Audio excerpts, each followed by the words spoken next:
la foi, l'amour, l'espérance. Un modèle pour la mission de l'Église. Visionner un sermon par le pasteur Randy Hyde de l'Association luthérienne des missionnaires pilotes au Canada.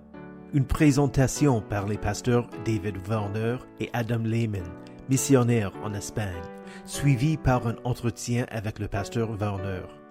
Et 3 courtes présentations, l'une par le docteur Harold Risto, auteur de Petites rencontres avec Jésus, un recueil de méditation chrétienne destiné aux enfants, un deuxième par le pasteur Gerson Flor, un aumônier luthérien des Forces armées canadiennes qui dessert en Italie présentement, et une troisième par le pasteur Samuli Sikavilta de la paroisse luthérienne Saint-Marc d'Helsinki, qui parle de l'activité missionnaire du diocèse missionnaire évangélique luthérien de Finlande. Visionnez la fête des missions numériques de la paroisse Sainte-Trinité de Wörth et de la paroisse Saint-Paul de Lembach, dimanche le 27 septembre 2020, ou quand vous voulez.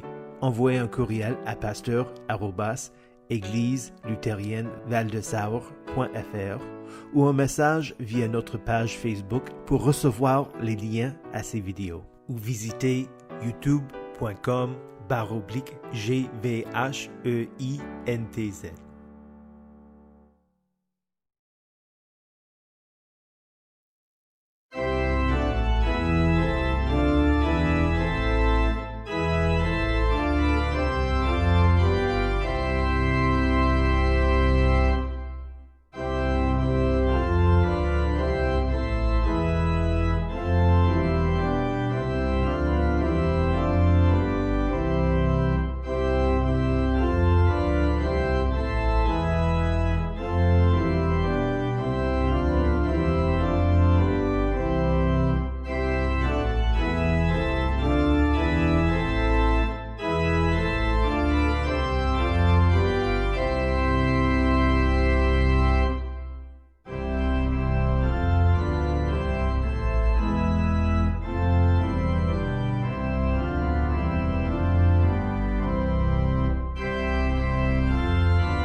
Bonjour, bienvenue à l'enregistrement du culte pour le 14e dimanche après la Trinité, le 13 septembre 2020.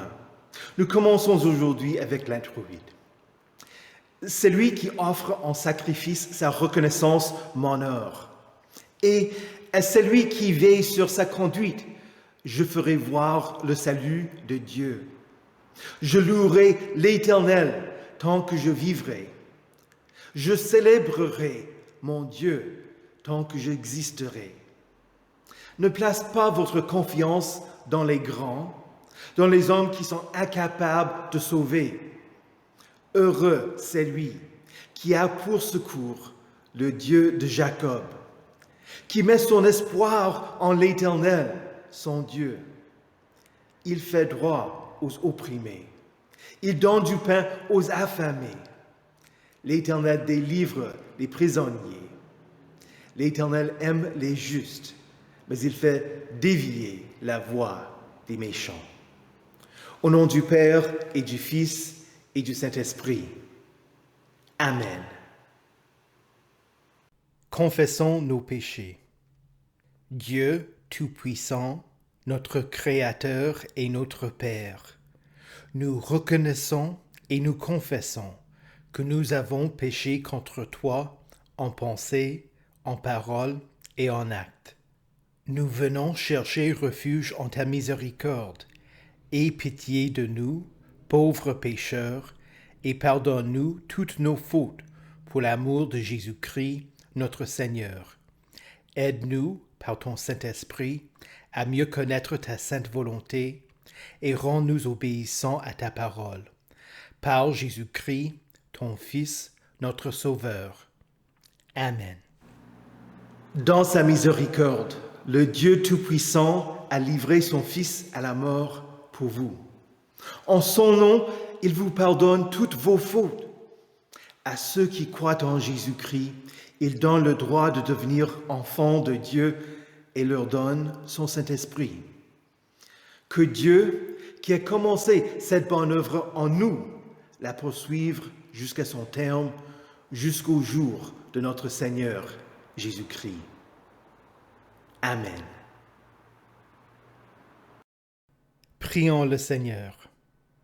Ô Dieu, puisque sans toi nous ne saurions être agréables, veuille faire, dans ta miséricorde, que ton Saint-Esprit dirige et gouverne nos cœurs en toutes choses, par Jésus-Christ, ton Fils, notre Seigneur, qui vit et règne avec toi et le Saint-Esprit, un seul Dieu, maintenant et pour les siècles des siècles. Amen. La première lecture vient du prophète Jérémie, le chapitre 20, les versets 7 à 9. Tu m'as persuadé, Éternel, et je me suis laissé persuader. Tu y es allé fort avec moi, et tu as gagné. Je suis chaque jour un sujet de raillerie. Tout le monde se moque de moi. En effet, chaque fois que je parle, il faut que je crie pour dénoncer la violence et la persécution. Oui, la parole de l'Éternel m'expose constamment à la honte et aux moqueries. Si je dis, je ne ferai plus mention de lui, je ne parlerai plus en son nom, alors il y a dans mon cœur comme un feu dévorant qui est retenu dans mes os. Je me fatigue à essayer de le contenir sans y parvenir. Ici prend fin la lecture de l'Ancien Testament. La deuxième lecture vient de la lettre de Saint Paul aux Romains, le chapitre 12, les versets 1 à 8. Je vous encourage donc, frères et sœurs, par les compassions de Dieu, à offrir votre corps comme un sacrifice vivant, saint, agréable à Dieu. Ce sera de votre part un culte raisonnable. Ne vous conformez pas au monde actuel, mais soyez transformés par le renouvellement de l'intelligence, afin de discerner quelle est la volonté de Dieu, ce qui est bon, agréable et parfait. Par la grâce qui m'a été donnée, je dis à chacun de vous de ne pas avoir une trop haute opinion de lui-même, mais de garder des sentiments modestes, chacun selon la mesure de foi que Dieu lui a donnée. En effet, de même que nous avons plusieurs membres dans un seul corps, et que tous les membres n'ont pas la même fonction, de même, nous qui sommes plusieurs, nous formons un seul corps en Christ, et nous sommes tous membres les uns des autres, chacun pour sa part. Nous avons des dons différents, selon la grâce qui nous a été accordée. Si quelqu'un a le don de la prophétie, qu'il l'exerce en accord avec la foi. Si un autre est appelé à servir, qu'il se consacre à son service. Que celui qui enseigne se donne à son enseignement, et celui qui a le don d'encourager à l'encouragement. Que celui qui donne le fasse avec générosité, celui qui préside avec zèle, et que celui qui exerce la bienveillance le fasse avec joie. Ici prend fin la lecture de l'Épître. L'Évangile pour ce 14e dimanche après la Trinité se trouve dans l'Évangile selon Matthieu, le chapitre 16, les versets 21 à 26. Dès ce moment, Jésus commença à montrer à ses disciples qu'ils devaient aller à Jérusalem, beaucoup souffrir de la part des anciens, des chefs des prêtres et des spécialistes de la loi, être mis à mort et ressusciter le 3e jour. Alors, Pierre le prit à part et se mit à le reprendre en disant « Que Dieu t'en garde, Seigneur, cela ne t'arrivera pas. » Mais Jésus se retourna et dit à Pierre « Arrière, Satan, tu es un piège pour moi, car tes pensées ne sont pas les pensées de Dieu, mais celles des hommes. » Alors Jésus dit à ses disciples « Si quelqu'un veut être mon disciple, qu'il renonce à lui-même, qu'il se charge de sa croix et qu'il me suive. En effet, celui qui voudra sauver sa vie la perdra, mais celui qui la perdra à cause de moi la retrouvera. Que servira-t-il à un homme de gagner le monde entier s'il perd son âme? Ou que pourra donner un homme en échange de son âme? Ici prend fin la lecture de l'Évangile. Heureux ceux qui écoutent la parole de Dieu et qui la gardent. Confessons notre foi en Dieu le Père, le Fils et le Saint-Esprit. Je crois en Dieu, le Père Tout-Puissant, Créateur du ciel et de la terre. Je crois en Jésus-Christ, son Fils unique, notre Seigneur, qui a été conçu du Saint-Esprit et qui est né de la Vierge Marie. Il a souffert sous Ponce Pilate. Il a été crucifié. Il est mort. Il a été enseveli. Il est descendu aux enfers. Le 3e jour, il est ressuscité des morts. Il est monté au ciel. Il siège à la droite de Dieu, le Père Tout-Puissant, et il viendra de là pour juger les vivants et les morts. Je crois au Saint-Esprit, la Sainte Église universelle, la communion des saints, la rémission des péchés, la résurrection de la chair et la vie éternelle. Amen.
Le texte pour notre méditation aujourd'hui vient de l'Évangile selon Matthieu, le 16e chapitre, les versets 21 à 26.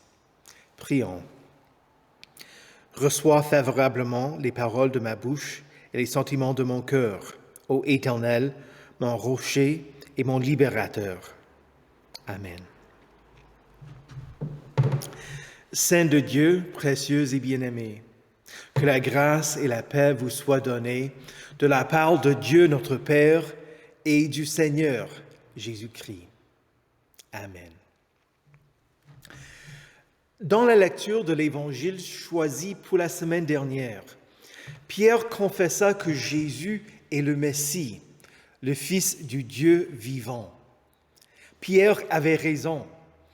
Jésus lui dit, « Ce n'est pas une pensée qui t'a révélé cela, mais mon Père céleste. » La foi et la confession de la foi ne viennent jamais de la personne elle-même, mais elles sont des manifestations de l'œuvre de Dieu chez qui entend la bonne nouvelle, y croit et la confesse auprès du monde. Tu crois en Dieu. Tu crois que Dieu existe et qu'il est le Créateur? Cela ne suffit pas. Croire en Jésus en tant que prophète ou bon enseignant, ce n'est pas assez. La foi que Dieu donne n'est pas seulement la connaissance de faits historiques, mais une confiance en Dieu qui se manifesta en devenant homme, celui qui est appelé Jésus-Christ. Jésus assurera ton salut en étant puni pour tes péchés et en ressuscitant pour ta justification. Crois-tu que Jésus est le Messie, le Fils du Dieu vivant? Dieu merci, louons le Seigneur. La foi et la confiance vivent en Dieu notre Sauveur, qu'il crée dans le cœur. Quand Pierre confessa que Jésus est le Christ, il avait raison, bien qu'il ne comprenne pas ce que cela allait impliquer. Les saints de l'Ancien Testament ne comprirent pas tout au sujet de Jésus, mais ils désirèrent le voir et l'entendre. Jean-Baptiste donne la preuve de sa foi, comme un enfant dans le ventre de sa mère, lorsque Marie arriva chez Zacharie et Élisabeth. Quand Marie salua Élisabeth, Jean remua brusquement dans le ventre de sa mère et fut rempli du Saint-Esprit. Ainsi, nous admettons que certains peuvent mal interpréter certaines doctrines et rester chrétiens. Dieu ne télécharge pas des bouquins d'informations dans la tête d'un enfant au moment où il est baptisé. Tu ne perds pas ta foi quand tu t'endors ou lorsque tu es inconscient. La foi en le vrai Dieu suffit pour le salut. Parfois, les gens posent la question, quel est le minimum qu'il faut comprendre pour être sauvé? Il faut admettre que l'on peut ne rien comprendre de Jésus et pourtant bénéficier de l'œuvre salutaire de Dieu.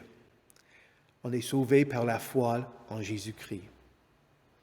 Cela dit, quel est le minimum qu'il faut savoir pour être sauvé est une question sotte. Pourquoi voudrait-on savoir le minimum qu'il faudrait recevoir de Dieu? Veut-on rejeter ses dons? Veut-on s'éloigner de Dieu? Veut-on fuir son Père céleste comme le Fils prodige fuit son Père? Cela n'est pas la façon dont un enfant devrait penser. Même si l'on peut être converti au dernier souffle et croiser le seuil de la vie éternelle, pensons aux autres avantages et aux réconforts qu'une telle personne aurait manqué en étant privée de la foi au cours de sa vie. Tu vois comment la question est bête? Jésus demande que l'on grandisse dans la grâce et la connaissance de Dieu. C'est pourquoi, suite à la confession de Pierre, il commença à montrer à ses disciples qu'ils devaient aller à Jérusalem, beaucoup souffrir de la part des anciens, des chefs des prêtres et des spécialistes de la loi, être mis à mort et ressuscité le 3e jour. Jésus prophétisa pour les 12 disciples, ce qui est devenu l'essentiel des événements de la Semaine sainte. Jésus préparait ses disciples pour ce qui allait se passer, bien que ces derniers ne comprirent ni ce qu'il leur disait avant les événements, ni au moment même où il fut arrêté, condamné, crucifié, enseveli ou ressuscité. Pour Pierre, l'idée était impensable. Pierre avait érigé dans sa tête une idole qu'il appelait Jésus. Il ne voulait rien entendre du vrai Messie. Non, je n'écoute pas. Pierre prit Jésus de côté pour le corriger. Écoute Jésus, tu es le Messie, le Fils du Tout-Puissant. Il te protégera. Ce que tu viens de nous raconter, ça ne t'arrivera jamais. Pierre n'était pas le seul en Israël qui pensait que le Messie allait vaincre les Romains pour ensuite rétablir la nation d'Israël comme le royaume de Dieu sur terre.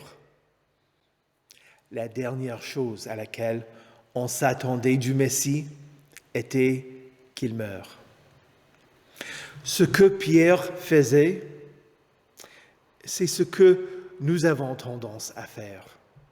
Créer un Dieu qui fera ce que nous voulons qu'il fasse, qui nous protégera des difficultés, qui ne nous permettrait jamais de souffrir, qui exaucera nos prières et qui nous bénira. Nous voulons le Jésus heureux, qui ne se fâche jamais contre le péché, qui ne nous appelle jamais à nous repentir. Nous voulons un Dieu qui ne nous corrige pas, mais que nous corrigeons, afin qu'il se conforme à nos désirs. Dans nos imaginations, il n'y a pas de place pour la croix, ni celle de Jésus, ni celle que nous serions obligés de porter en tant que chrétiens. Écoute ce que Jésus dit à Pierre. « Arrière, Satan! Tu es un piège pour moi, car tes pensées ne sont pas les pensées de Dieu, mais celles des hommes. » Que sa parole est sévère. Il faut cesser de penser comme des hommes. Le monde veut nous former à sa façon. Le gouvernement veut former des citoyens obéissants et les partis politiques veulent que nous adhérions à leurs idéologies. Le commerce veut que nous soyons de bons consommateurs et des travailleurs compétents. La télévision normalise les comportements du monde. Les applications sur nos portables nous influencent. Les romans, la musique, le cinéma, les publicités. Certains iront jusqu'à vouloir nous influencer de manière inconsciente. Voilà le catéchisme du monde qui te bombarde de messages et d'images qu'il approuve, jour après jour après jour. Et pourtant, l'amour du monde est inimitié contre Dieu. Donc, celui qui veut être ami du monde devient ennemi de Dieu. En poussant Jésus à renoncer à la croix, Pierre se rendit l'ennemi de Dieu et Jésus n'allait pas le tolérer. Satan voulait un Messie qui ne se charge jamais de la croix, qui ne meurt pas, qui ne verse pas son sang pour les péchés du monde. Satan voulait piéger Jésus pour qu'il renonce à son rôle de rédempteur. Jésus chasse Satan parce qu'il est venu pour être mis à mort et ressuscité le troisième jour. Jésus ne voulait pas que Pierre ait les pensées des hommes, mais celles de Dieu, celles qui mènent à la croix et au rachat du monde. C'est en cela que Jésus veut que nous ayons une formation, pour que nous ne nous conformions pas au monde actuel, mais que nous soyons transformés par le renouvellement de l'intelligence, afin de discerner quelle est la volonté de Dieu, ce qui est bon, agréable et parfait. De la même manière que Jésus formait ses disciples dans notre texte, il se révèle à nous pour nous former. Cette croissance dans la parole augmente notre foi. Ne nous limitons pas à une petite heure le dimanche matin. La parole nous prépare pour la bataille et les assauts à venir. Le bouclier de la foi éteint les flèches enflammées du malin pour que nous tenions ferme contre les manœuvres du diable. C'est pourquoi il faut méditer la parole. Comme l'écrit Luther dans le Cantique, c'est un rempart que notre Dieu. Pour briser l'empire de Satan, il suffit d'un mot du Dieu fort. Qu'est-ce qui te prépare? La parole incarnée, l'écoute de la parole, l'étude de la parole, la méditation de la parole, la mémorisation de la parole, les promesses de la parole. Que la parole de Christ habite en vous, dans toute sa richesse.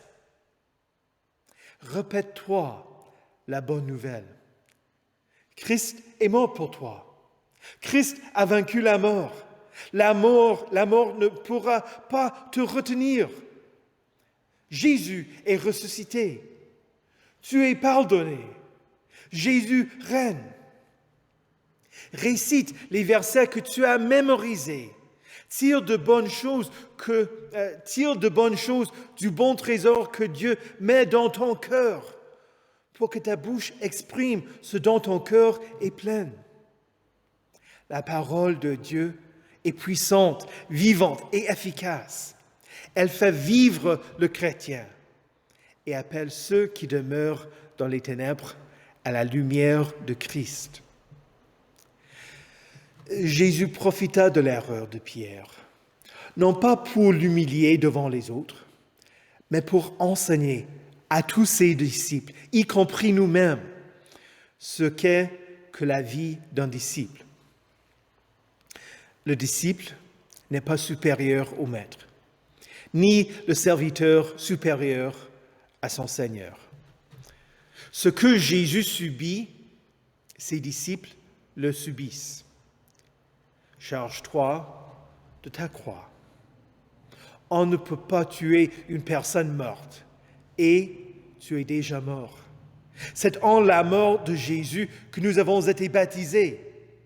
Par le baptême en sa mort, nous avons donc été ensevelis avec lui afin que, comme Christ est ressuscité par la gloire du Père, de même, nous aussi, nous menions une vie nouvelle. Ne tiens pas à cette vie, mais tiens le coup pour celle qu'offre Jésus. Celui qui voudra sauver sa vie la perdra. Mais celui qui la perdra à cause de Jésus la retrouvera. Confesse avec Pierre que Jésus est le Christ, le Fils du Dieu vivant. Par sa parole, tu es transformé par le renouvellement de l'intelligence. Tu es pardonné. Tu reçois plus que le monde entier. Tu retrouves la vie en Christ parce qu'il est allé à Jérusalem, a beaucoup souffert, est mort et est ressuscité le troisième jour. Il a tout donné en échange de ton âme. C'est pourquoi tu ne pourras rien donner en échange de ton âme. Tu ne t'appartiens pas à toi-même, car tu as été racheté à un grand prix. Au nom de Jésus, Amen. Prions pour tout le peuple de Dieu en Jésus-Christ et pour tous les peuples selon leurs difficultés. Chaque demande sera conclue avec les mots « Seigneur, dans ta miséricorde ». Vous pourrez répondre « Écoute notre prière ». Ô Père de toute compassion, tu as eu pitié de nous et as envoyé ton Fils qui s'est offert comme un sacrifice vivant, saint et agréable à toi. Par son sacrifice, il a expié les péchés du monde entier pour que nous puissions nous approcher avec assurance du trône de la grâce. Par tes compassions, que nous aussi offrions nos corps en service de nos prochains, sachant que notre comportement fait partie de notre culte. Seigneur, dans ta miséricorde, écoute notre prière. Ô Père, Fils et Saint-Esprit, il y a une unité qui existe entre vous et vous unissez à vous tous les chrétiens. Ô Éternel, c'est ainsi que tu nous unis les uns aux autres pour faire un seul corps, fait de plusieurs membres. Enseigne-nous à valoriser tous les chrétiens et augmente la fraternité qui existe dans nos paroisses à travers le synode et avec nos églises sœurs autour du monde. Conduis chacun de nous à utiliser les compétences que tu donnes selon ta grâce, la prophétie, le service, l'enseignement, l'encouragement, la générosité et la direction. Seigneur, dans ta miséricorde, écoute notre prière. Ô Dieu, c'est toi qui pardonnes toutes nos fautes et qui guéris toutes nos maladies. Guéris ceux qui sont malades, pour qui nous prions aujourd'hui. Mais si ce n'est pas ta volonté qu'ils soient délivrés de leur douleur, soutiens-les face à leurs épreuves et aide-les à supporter leurs afflictions, sachant que nos difficultés du moment présent produisent pour nous, au-delà de toute mesure, un poids éternel de gloire. Seigneur, dans ta miséricorde, écoute notre prière. Ô Dieu de toute intelligence, renouvelle l'intelligence de ton peuple par ta sainte parole, afin qu'il discerne ta volonté. Aide-nous à porter nos pensées sur tout ce qui est vrai, tout ce qui est honorable, tout ce qui est juste, tout ce qui est pur, tout ce qui est digne d'être aimé, tout ce qui mérite l'approbation, ce qui est vertueux et digne de louange, qu'il soit l'objet de nos pensées. Seigneur, dans ta miséricorde, écoute notre prière. Nous résumons toutes nos demandes et te prions de nous accorder tout ce dont nous avons besoin avec la prière que le Seigneur nous a enseigné à prier. Notre Père, qui es aux cieux, que ton nom soit sanctifié, que ton règne vienne, que ta volonté soit faite sur la terre comme au ciel. Donne-nous aujourd'hui notre pain de ce jour. Pardonne-nous nos offenses, comme nous pardonnons aussi à ceux qui nous ont offensés. Et ne nous laisse pas entrer en tentation, mais délivre-nous du mal. Car c'est à toi qu'appartiennent le règne, la puissance et la gloire, au siècle des siècles. Amen. Recevez la bénédiction de l'Éternel. Que le Seigneur vous bénisse et vous garde. Que le Seigneur fasse luire sa face sur vous et qu'il vous accorde sa grâce. Que le Seigneur se tourne vers vous et vous donne sa paix. Amen.